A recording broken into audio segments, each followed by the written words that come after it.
Well, good morning. We're really happy to be back in Sarasota County, back in the South County for another time. Very recently, we were in Northport with some infrastructure announcements. I said that everyone there was hoping that the Braves would go to the World Series, and that has happened. So I know people are excited being the spring training home, and I know there's a lot of folks rooting for the Braves in southern Sarasota County. I want to thank Dana Young, our CEO of Visit Florida, for being here, Kevin Thibault, FDOT Secretary, Representatives Buchanan and Robinson, and then leaders from 3 Florida-based businesses, Rogan Donnelly of Tervis, who's hosted us here today, and we're excited about that, Rod Hirschberger of PGT Innovations, and then John Horn of Anna Maria Oyster Bar. So thank you for being here. And we're here because we are proud that Florida is really leading the way in terms of economic recovery, even in spite of some really significant headwinds that we're seeing out of Washington, D.C. In the month of September, Florida reached a level of job growth that we've only seen 4 other times in the past 30 years. And so you had nationally 194,000 jobs reported added in the month of September. The state of Florida alone accounted for 84,500 of the 194,000 jobs. And so that is, almost half of the nation's output was just in Florida. And if you take Florida out, then the country as a whole barely cracked 100,000 jobs. And so our private sector growth rate was 3 times faster than the overall growth rate of the nation. And our nearly 1% increase in jobs represented the largest increase of any state for September. Nationally, it was 0.1%. So we're proud of that. If you look, leisure and hospitality jobs increased 2.5% over the month. Construction jobs up 1.2%. And quite frankly, if we could get materials easier, that probably would have been even higher. Trade, transportation, utilities increased 1.1%. According to the U.S. Census Bureau, the number of businesses forming in Florida has increased by 34% in the first 41 weeks of 2021 compared to the first 41 weeks of 2020. Florida's seen almost 100,000 more business formations in 2021 than the next closest state anywhere in the country. And because of the success of our economy, we're happy to show 3 different companies, and they're going to come up and talk about what they've been able to do. But Tervis is headquartered right here. They got a great story, and we'll hear from Rogan. We also have PGT Innovations here. They're a national leader in premium window and door industries, and their roots date back to 1980 when 3 employees began in Venice, Florida. So we are happy to see them on the New York Stock Exchange, and we'll hear from the chairman on that. And then food and tourism industries. We have John Horn, who opened his first restaurant, Anna Maria Oyster Bar, on the City Pier in 1995. He now has 4 more restaurants, and they're 325 employees. They're up huge, not just over last year, but over 2019. And I think that's the thing when you look to see how are things going. When COVID hit, we worked very hard to make sure that we could keep everything going. We protected people's jobs, businesses, and our leisure and hospitality was hanging by a thread, and we were able to help and protect and make sure that the bottom didn't fall out. What they would say at the beginning was, one, thank you, we're doing it, we're going to get there. If we could just get back to 2019, they would be happy with that. Well, I could tell you, they're past 2019. And so that was kind of the golden age. Everyone wished they'd get back. We're already past that, and really we're not stopping. We have been focusing on, in the last couple of weeks, going around the state and providing money for investments in infrastructure, and that's important. And we've worked very hard on that since I've become governor. Roads, bridges, our seaports. We've put close to $1 billion. Now Florida's in a position, you see all those ships off the west and east coast of the United States that are backlogged. We have the capacity to alleviate those backlogs. People can reroute ships to Florida. All our different ports have different incentive packages. It's something that's really, really exciting, but it's something that we've put a lot of emphasis on. We've also invested and will continue to invest in workforce development. We want to be the #1 state for workforce education all across the country. We've increased apprenticeships. We have more students getting credentials than ever before, and we want to continue to do that, especially as we look to expand our manufacturing footprint. And we're also standing up and protecting individuals' right to work, making sure businesses are always be able to operate, and I think that that formula has been very, very good. Now, what I will say is, in spite of the success that we've been able to have, we're doing that against some constraints. And I think one of the things that has been impacting Floridians the most has been the spike in gas prices. And so I really hope the Biden administration will do all that they can to reduce the price of gas, and begging OPEC to lower the price, that's not a sufficient plan. We have capacity in the United States that was utilized under the previous administration. Now some of that's been choked off, and I fear that you can get a job, do better, make more money, but then if all your costs go up, it's harder for families to get ahead. So the gas prices are a huge deal, and we need relief for that. And then we also just need relief generally from the inflation that we're seeing. You can't dismiss it and say that it was just a little blip. And this is inflation that's really, really real. And this is inflation that eats away at families' budgets. It makes things more unattainable. So our ports, we think, can help because you get more goods into the market. That will alleviate the increase in prices. But I think that there's a lot of other things going on in Washington that is fueling this inflation that we see. And the inflation hits everybody.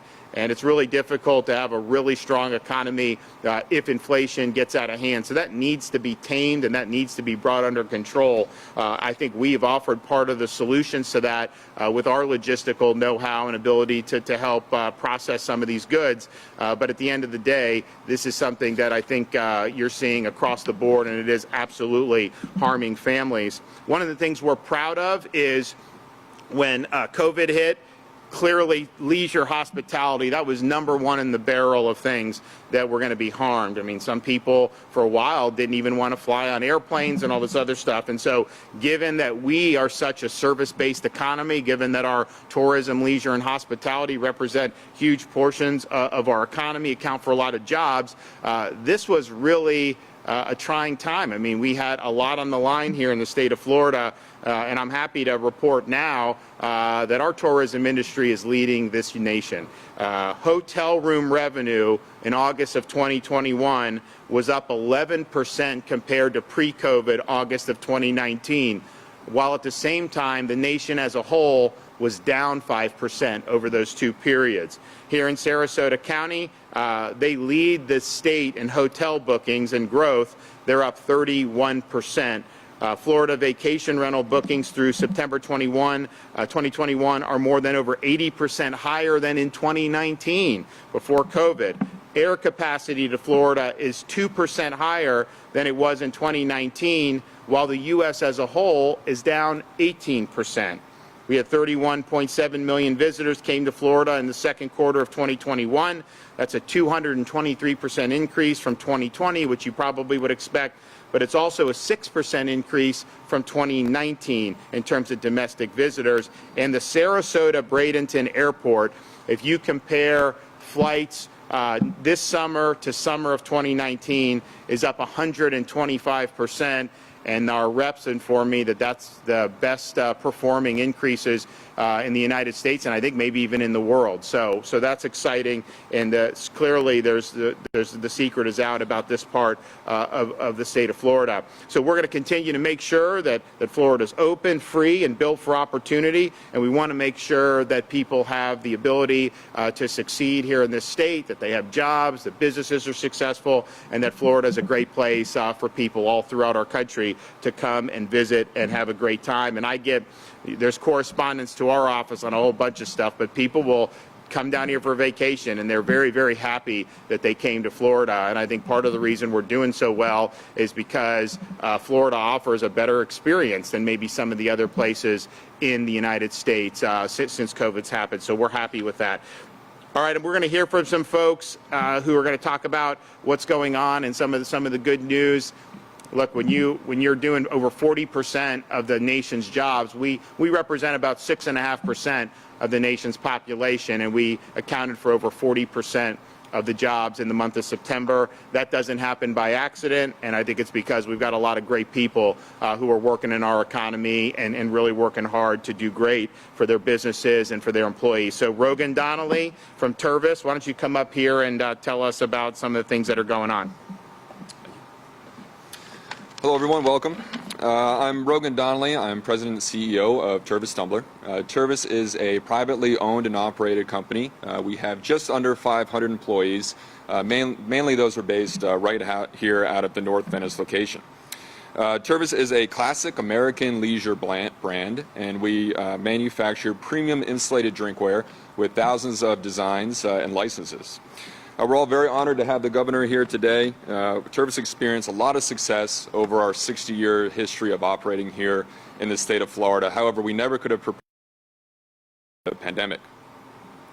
Thanks to the leadership of Governor DeSantis, Tervis was able to keep our headquarters open in order to manufacture our products. Our employees were able to safely stay at work and provide for their families. And Tervis was able to continue our 75-year legacy of success during a time when other companies in other states were struggling. Even since the pandemic, Governor DeSantis has created a business environment that has enabled us to hire 115 people since June that has helped minimize the broader impacts that the pandemic created. Tervis is very fortunate to be in a state with a healthy economy. We look forward to another successful 75 years here in the state of Florida. Thank you all. Okay, Rod Hirschberger, Chairman, PGT Innovations. I want to thank Governor DeSantis for inviting us to be here today. I want to thank Rogan Donnelly for hosting this event, and I want to thank our elected officials for being here and supporting us. Thanks for the opportunity to talk about the pro-business climate in Florida. It's amazing. We're honored to share our story and thoughts around why our home state of Florida is the best place to live, work, and raise a family. For over 40 years, PGTI Innovations has been serving the southeastern United States with the window and door market from the Florida location. So when COVID began affecting our beautiful state, we were first and foremost concerned about thousands of families that supported themselves through our workforce and what the building industry would do if they lost one of the largest suppliers of windows and doors in the country. Fortunately, we were deemed an essential employee, and we were allowed to stay open. And we insisted that precautionary measures were used, that CDC used, and we kept our employees healthy. And then, along with the support of the Florida government, we continued to grow all the way through the pandemic. Pro-business atmosphere in Florida has been crucial for PGT Innovations to prosper, specifically over the last 18 months. Our business has benefited from low taxes, from forward-thinking policies, and from creative ideas to thwart the labor and supply shortages that the rest of the country is experiencing. Despite mandates that have frustrated and really closed down businesses elsewhere, we don't see those mandates happening here. We're able to stay open and continue working. Governor DeSantis' efforts to protect Florida jobs and livelihoods has shown strong pro-business leadership during uncertain times for all the business owners and those that are represented here today. As a large manufacturing firm in the southeastern United States and spread elsewhere, we thank Governor DeSantis for what you've done to support all of our jobs. The business-friendly climate in Florida, coupled with competitive cost of doing business and living in paradise, makes this the best place to work and live. With the influx of new residents, our business has seen an incredible increase in demand for our products. Throughout the history of our company, we've had many opportunities to move our business to other states, but we've chosen to stay here. Besides the fact that we live in paradise, this is the best place to work from a tax perspective and from the leadership that we have. And we intend to stay here for long. And just maybe a little anecdote, I just came from our window and door industry national meeting, and I heard over 100 times, you guys are so lucky to have Governor DeSantis in Florida. You're so lucky to be in Florida, where you guys can work, where you guys can live, and where you guys have an open economy. And I thank you for that. Okay, John Horn, Anna Maria Oysterbar. Good morning. My name is John Horn, and I own 4 restaurants in this area. We are so incredibly fortunate. We've been in business for over 25 years, and we just started on a little 85-seat restaurant out in Tampa Bay and Anna Maria Island. We've grown from that point, as the governor said. We have 325 employees, and I'll tell you, it's been tough. We went 3 months without one application for a cook at one of our restaurants. 3 months, no one darkened the door, and we tried everything you can imagine, Craigslist, all the recruiters, etc. Those were tough times. But I'll tell you when it was tougher, it was COVID, because we were not considered essential employees. So we closed down for 7 weeks. It was a tough time for everyone. We were so fortunate, the governor said, we've got to get restaurants back open. We've got to get businesses back open. And within 7 weeks, we were back open at 25%. Through the Restaurant and Lodging Association, we all worked to make sure we had clean, healthy, safe restaurants for people to come back into. So we're very fortunate that we were allowed to open up. It's kind of hard to work from home when you can't cook or bartend for your customer, because we couldn't get them to stop by everybody's house. So we had to be back into our locations. So we're fortunate to have gotten back in. We just had, the Florida Restaurant and Lodging Association just had a marketing summit, and Carol Dover, our CEO, called and asked the governor to come down there, and you would have thought it was a rock star or a rock thing. He got up and he had the crowd just so excited about what he had done to get us back open, but what he's done about bringing tourism back. And I mean, everybody was on their feet, goosebumps everywhere when he said, I've got your back. And that's the way everybody in our industry feels, is we've got a governor that's got our back, that's working with us, that's working to help us. So we are so fortunate in our industry, and for that, thank you very much.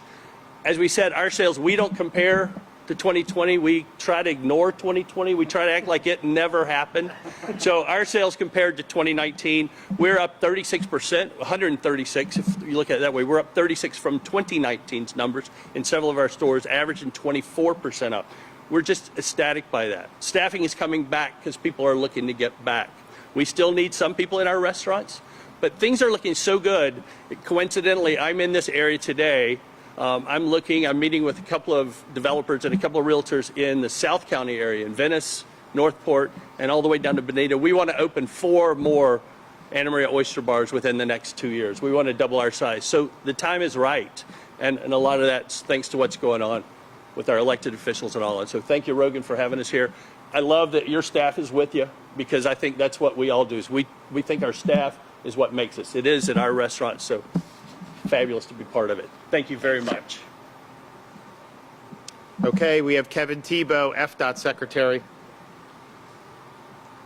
Good morning. Glad to be here again with the governor to talk about transportation and the significant benefits it can provide. You heard a lot about the job growth. You heard a lot about the transportation growth that we're seeing. We've got to invest in that. We've got to make sure we're out in front of it. And so you just want to give you a snapshot. Last week we were talking about the ports and how they can help with the supply chain. Right here in Port Manatee, just to show you what the state has invested here, over $2.5 million we invested in new cargo cranes over there at Port Manatee. We have made over a $5 million investment on warehouse improvements, and we actually have made some improvements to their roadways coming in and out. Again, providing another port that can be available to provide those goods, to get those goods back to market. On the highway end, we actually have some significant improvements already underway, like at Clark Road up the street at the interchange there. That project is over a $52 million project that we have underway. We have a River Road expansion. I know many of you in the area are very familiar with that. Excited about that, going from 2 to 4 or 6 lanes, depending on location. And then finally, one of our biggest projects that we have here again that will help out not only in Port Manatee, but Port Tampa Bay as well, as our improvements at I-75 at US 301. $145 million that we're putting into that project to help getting that capacity and that throughput through the area. Again, glad to be here, glad to be at Tervis. Like I mentioned before to Rogan, I have quite a few Tervis tumblers at home, so I get to see where the magic is right here. So again, thank you for all that you do here, Governor. Okay, Dana Young, President and CEO of Visit Florida. Thank you so much, Governor. It's great to be here. The job numbers are truly remarkable, and it's just so wonderful to see the hospitality sector leading that growth with a 24% increase. That's really inspiring given what this industry has been through. And Governor, this would not be possible without your leadership and the leadership of these business leaders that are represented here, but truly all over our state, who kept their businesses going, gave their employees a place to work, let them put food on their tables, feed their families. And Governor, by keeping Florida open while so many other states were closed, you created an opportunity for Visit Florida to aggressively market our state to visitors all over the country. Tourism is Florida's #1 industry. How wonderful it is for us to live in a state where the vast cost of our government is largely paid for by people who don't live here. So as recovered the tourism industry, so was able to recover our state economy. We were delighted to be able to get out and market throughout the nation for about 7 months with not another state and not another country in market. And that strategy has clearly worked. Our well-timed marketing during the pandemic allowed Florida to reach the top of the list of desired destinations for American travelers, and we're beating them by a lot. We are beating out New York, Las Vegas, Hawaii, California, and I will tell you that I was on a panel recently with my counterpart in California, and she said openly on this panel, folks, Florida is eating our lunch. We are dominating the national recovery, and everybody knows it. And we are unapologetic in our excitement to continue to bring the message of Florida to visitors. The governor went through the key performance indicators, of which Florida is leading the nation in every single one of them. And the statistics from the Sarasota-Bradenton International Airport are truly remarkable. I know that the Fort Myers Airport is also growing rapidly, and I'd like to think a good part of that is our marketing in California, Oregon, and Washington last year, where we had never done that. All of a sudden, they've got a lot of new flights in from the western U.S., and there's a lot of reasons those people would want to be in Florida right now. In Q2, Visit Florida was thrilled to announce that our state saw a 6% increase in visitation over 2019 numbers. Again, we ignore 2020 because we just want to forget about it, but 2019 was our 10th record year of visitation, and we're already seeing increases over that.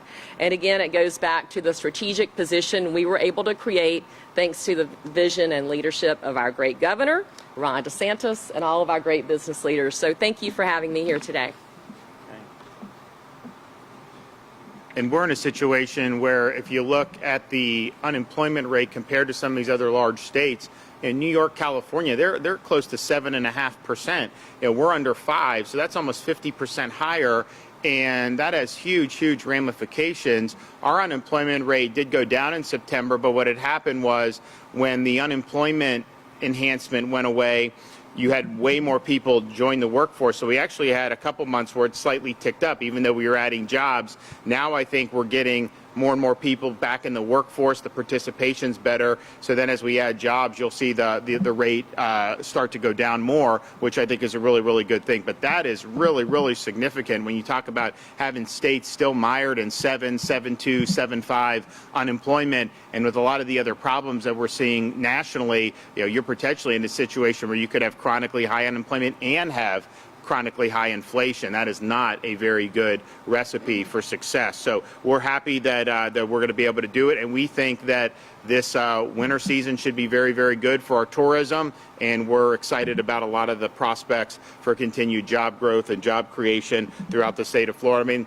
I get to talk to people in other parts of the country, and it isn't as easy to just pick up and leave to come to Florida, but people will tell me, look, if I didn't have all my family and grandkids, like if I could come, I would. If it was that easy, I would definitely do it. And so I think you're seeing that more and more. So we're just going to keep on providing a good environment, make the investments in our infrastructure, make the investments in our workforce, make sure we're standing up for individual workers and protecting their rights to work. And I think that we'll end up continuing to see success going forward. So great to be in South County again, and happy to take a couple questions.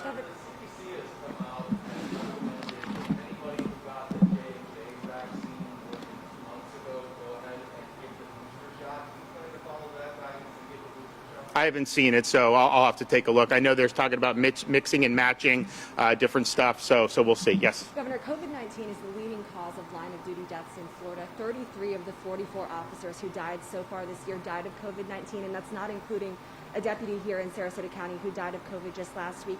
You want to offer a $5,000 incentive to officers from other states to move here unvaccinated. Do you think Well, no. It is not. No. It's for officers, period. It has nothing to do with their vaccination status. So that's just wrong. That's a bad. I think there was a headline from a corporate outlet, which we all know corporate media lies. Okay, they do not tell the truth. Assume what they tell you is false, and then figure out why they're telling you a false narrative. I put that out there as a proposal months ago, and the reason we're doing it is because people are being treated poorly in Seattle and Minnesota and New York, NYPD. They don't have the support. They've had their funding cut.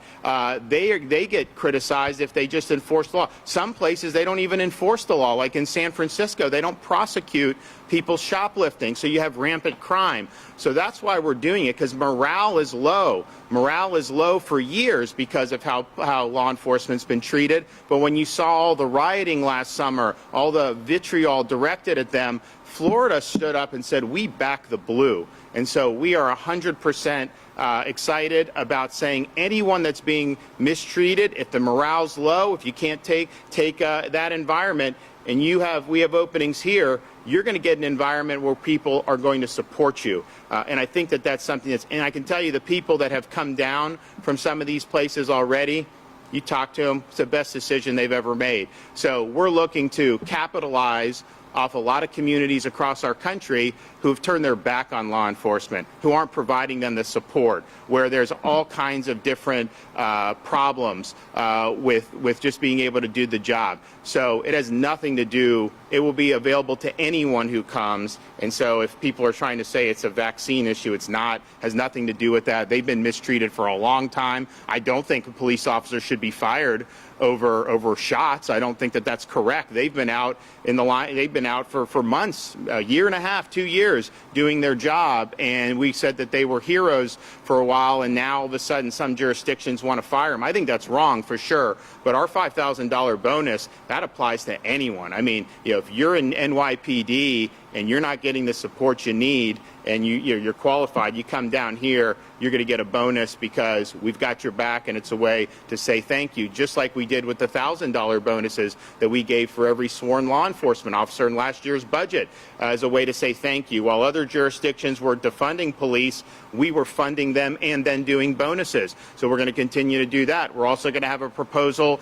to increase pay for the state law enforcement agencies so we can make sure we keep folks there, and then that's competitive. We lose people from corrections and stuff because fortunately it's a tight labor market, so people have more options. So we've got to remain competitive. So we're going to do all that, but that's really just about creating a good environment, a pro-law enforcement environment. And I can tell you, when you let that go, when public safety starts to erode, all these other things we're talking about, jobs, education, all this stuff, quality of life, it all is undercut, because you're not going to have a thriving community if you don't have a safe community. And so we are committed to that.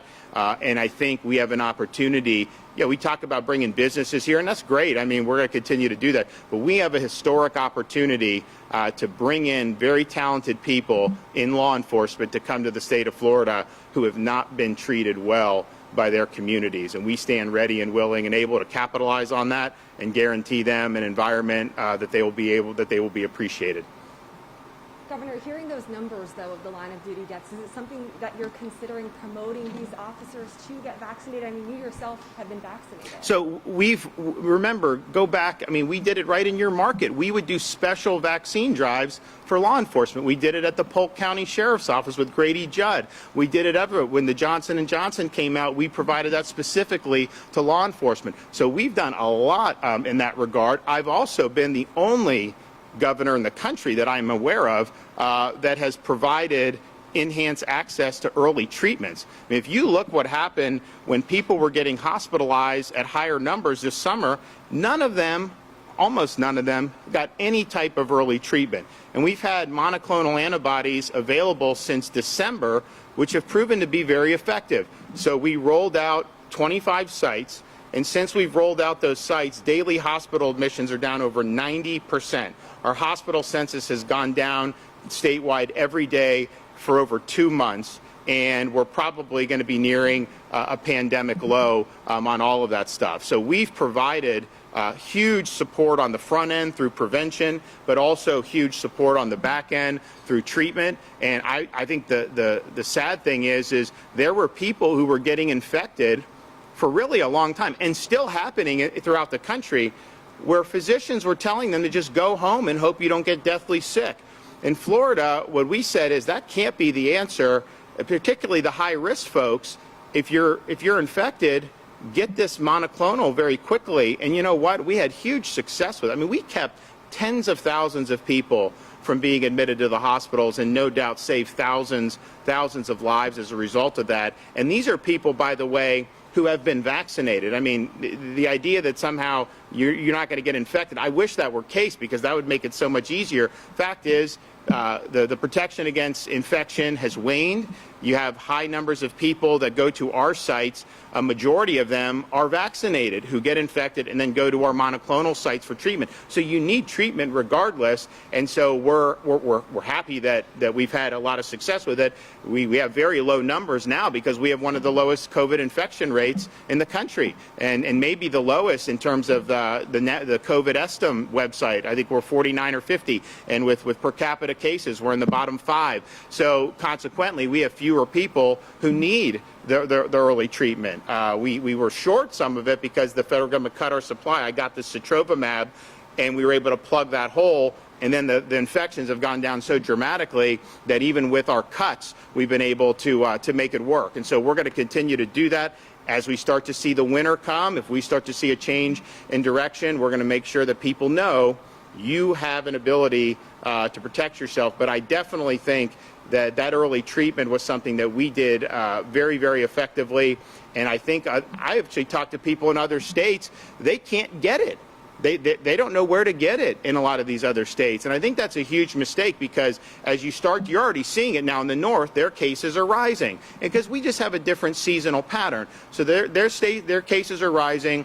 And I think the resistance to the monoclonals, I think is going to be very negative. And so if you embrace the monoclonals, even as more and more people are infected who are vaccinated, which unfortunately looks like it will continue to happen, you have an ability to provide protection in ways that really, really work. And that's the thing. We have people that are immune compromised, people that are very elderly, have other health conditions, got vaccinated, good. And yes, it probably still helps, but sometimes you need treatment as well. I mean, you can get protection, but that may not be enough for given all your health concerns or given your age or something. So that is just, I really, of all the things that we've seen, and we've seen a lot of really ridiculous things. I mean, they said at the beginning, don't leave your house. And then when they started to have massive protests, they said the protests were fine, but normal people couldn't go to like a funeral or something. So we've seen all this conflicting stuff, but not embracing a very effective treatment. I don't understand why we did it. I was criticized roundly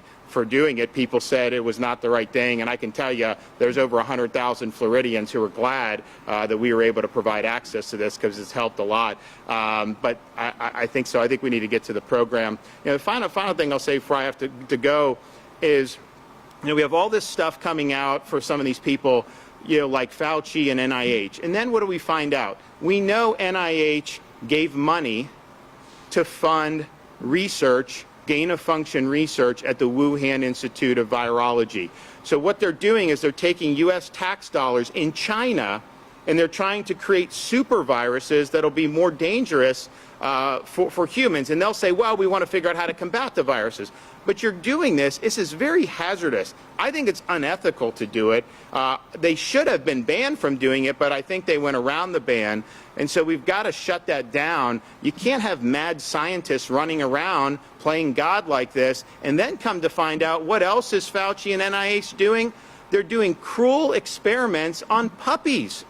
What they were doing with those puppies is flat out disgusting. It's despicable. That needs to stop. I cannot believe American tax dollars would go to treat those dogs the way those dogs would be treated. And, you know, I really think Fauci needs to be held accountable. These people, these bureaucrats, they don't get to just run wild and do whatever the hell they want to with our tax dollars. And so from funding gain-of-function research to treating these puppies with really unimaginable cruelty, I think that whole lot of them need to be cleaned out, and we need to be standing up for the American taxpayer and doing things ethically and not doing things like gain-of-function research, and certainly not abusing puppies. Thank you. Going which way? This way? Okay. Thanks, guys. Thanks, everybody. Thank you.